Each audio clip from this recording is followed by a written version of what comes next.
Hey everyone, in this video we're going to be looking at Chapter 13 of Peopleware, which is called Taking Umbrella Steps.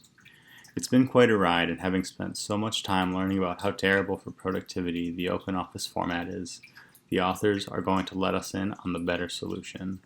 We're finally going to learn what Workspace makes for happy, productive, and contented workers. Get your popcorn because this is a long one, and it's a strong finish to the Office Environment section that we started in Chapter 7. We're going to be looking at the work and musings of a man who, despite having two first names, doesn't actually have two first names: Christopher Alexander. Mr. Alexander, an architect and philosopher, wrote several books about design, including ones called The Timeless Way of Building, Notes on the Synthesis of Form, and The Oregon Experiment. You may want to look into those if they seem interesting, and we'll get into one of his topics here. He talks about this concept called organic order, which basically means to build without a master plan in mind. He suggests that modern architecture, with its master plans, simply end up being tributes to the executives who were their progenitors. Ironically, San Francisco's Transamerica Pyramid is mentioned here, though I think an even more explicit example would be Salesforce Tower standing erect as a tribute to Mark Benioff. Instead of a master plan, Alexander suggests the following: that one should follow a three-part meta plan, which I quote: first, a philosophy of piecemeal growth; second, a set of patterns or shared design principles governing growth; and finally, third, local control of design by those who will occupy the space. The genius of this meta plan is that by adhering to it results in a harmony of vision, but not uniformity or sameness across all groups. Thus, one is able to strike that balance between unity in the whole organization, community in the team, and to a lesser, but still worth pursuing extent, the uniqueness of the individual. To categorize the principle of design, Mr. Alexander presents his readers with 253 patterns, which are abstractions about successful space and interior order. They cover all kinds of topics, such as lighting, how people flow through a space, distances between objects, decorations, and variations that are tailored to the use of the space and the stages in life of the people who are the main users. For example, of the workspace enclosure, he writes that people are more comfortable with a wall behind them, but that there should not be a wall closer than 8 feet in front of them so that one's eyes can wander beyond his desk. There is also evidence that people can focus more easily when they are surrounded by others who are doing the same kind of task as well. Now, in an effort to tailor a suitable workspace for ourselves as a theoretical team, we'll mix some new patterns from the cocktail of those original 253. We'll do 4. The first pattern is called Tailored Workspace from a Kit, and it suggests an alternative to the now largely out-of-date cubicle. Cubicles provide a suboptimal workspace because they are isolated enough to make you feel alone, but not private enough to offer that vaunted quiet environment. It's a toilet stall without a toilet, the authors assert, and as an alternative, they suggest that teams should design their own space, guided by a group that is in charge of high-level space management for the organization as a whole. So how that would look practically is the folks in charge would see that a given 3 or 5 or so people work together the most often and say, okay, here you're together the most, and there are 5 of you. Take this section of the office and make it your own. And then from that level, the 5 are set off to do what makes sense for them in the space allotted to them. There may also be constraints in fixtures. After all, a company does need the economy of scale that arises when buying hundreds of desks or thousands of light bulbs.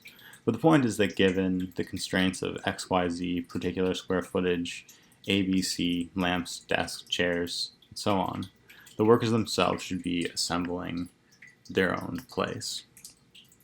This is where the title of the pattern comes from, Tailored from a Kit.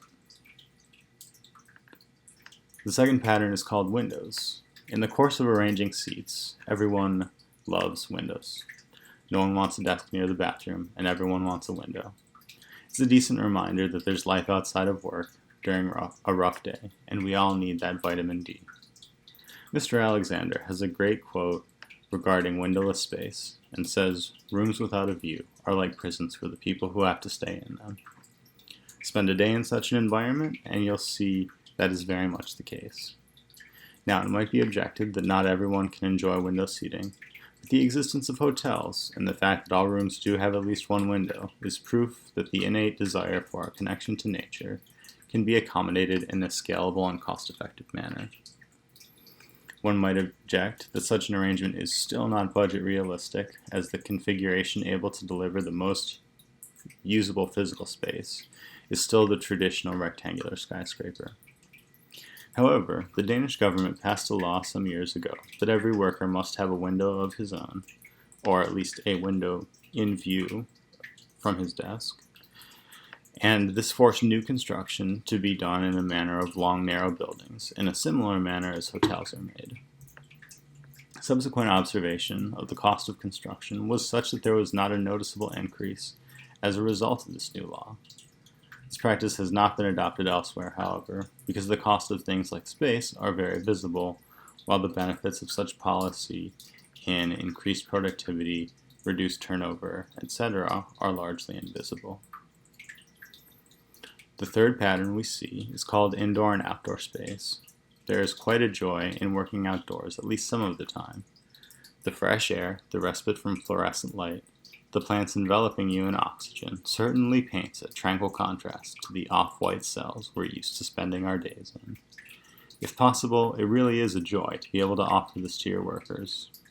San Francisco even passed a law called the 1985 Downtown Plan, which requires privately owned public spaces to be available in many skyscrapers and otherwise corporate environments downtown. The last pattern is called public space and introduces the concept of an intimacy gradient. This is a design pattern that observes concentric rings of closeness, and we see it in private homes as well. The outermost ring is fairly public and accessible to anyone, whether that's the building's lobby or a home's foyer. Then there's the living room and kitchen, then the bedroom and bathroom, each one of these layers becoming slightly more private and intimate than the last. This can be made analogous to an office space, that being the lobby of the building, the lobby of a company on a particular floor of the building, common areas for the organization, eating and relaxing lounges for a team, individual or team offices, and finally the individual's desks. Christopher Alexander places a particular emphasis on the importance of people eating together. There's something quite special about the act of eating for a human. It's a very basic need, and so from a biological standpoint, as humans, we're more vulnerable with each other in that context, rather than, say, the boardroom. If you think about your own relationships, chances are you've eaten with your close friends many times, and that eating together certainly helped in the process of making them your close friends. Team lunches become a crucial part of creating individual-to-individual relationships, as well as forming a group identity, and this kind of thing is made possible by having common areas where people can gather. The arrangements we've talked about in this chapter work so well because they're harmonious to human nature itself. It places value on a person, both as an individual who has a desire to be unique and thrive in an environment that makes most sense to him, while still placing value on his desire to be in community with others. This chapter ends with a return to reality, the reality that this all is somewhat fanciful to try to replicate in the real world unless you're one of the key decision makers for things like how people and capital are arranged. But they appeal that even if you are in middle management, you can still petition for your group to be taken out of the environment of monolithic rows of desks and make it possible for people to express themselves a little more than they would otherwise. This, the authors assert, will result in higher productivity and job satisfaction, as well as lower turnover, which in turn reflects well on you as a manager.